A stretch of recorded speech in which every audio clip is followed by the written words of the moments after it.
blind spot, kaya wag tayong didikit dyan sa mga malalaking truck mga kapwa.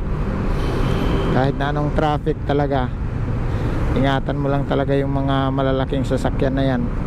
Huwag kang didikit, kasi pag dumikit ka dyan, hindi ka kita sa salamin. Pag once na out balance ka dyan, kakainin ka nyan papunta sa ilalim ng ano na yan. Kasya din yung motor mo nyan sa ilalim ng truck.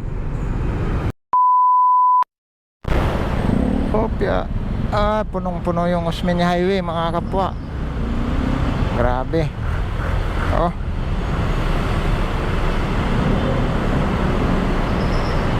Hanip na yan.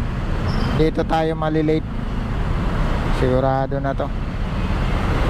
Punong-puno ang Osmeña Highway ngayon. Araw ng Lunes.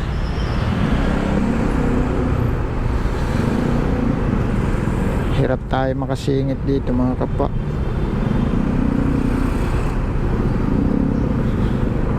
Ang sikip.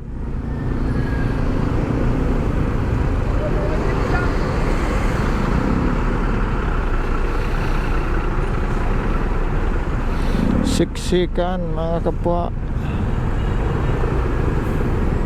Volume talaga yung sasakyan dito ngayon, araw ng Lunes.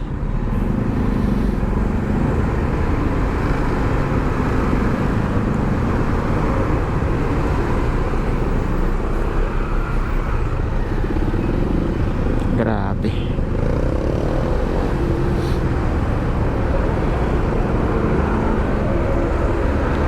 Lusot-lusot habang may malusutan.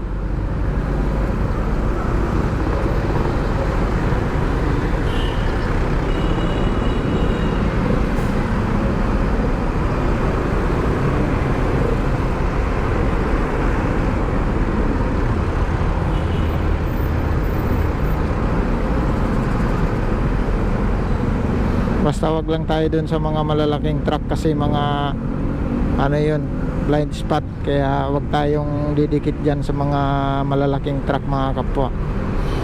Kahit na anong traffic talaga, ingatan mo lang talaga yung mga malalaking sasakyan na yan. Wag kang didikit, kasi pag dumikit ka dyan, hindi ka kita sa salamin.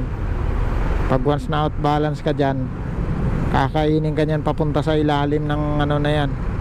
Kasya din yung motor mo nyan sa ilalim ng truck, yung mga malalaki. Kaya yun yung iiwasan nyo mga kapwa. Di bali tayong malate, okay lang yan. Napakaliit lang na ano nyan bagay, kaysa sa pipilitin natin na makahabol sa oras, tapos malaki naman yung magiging problema pag na-aksidente.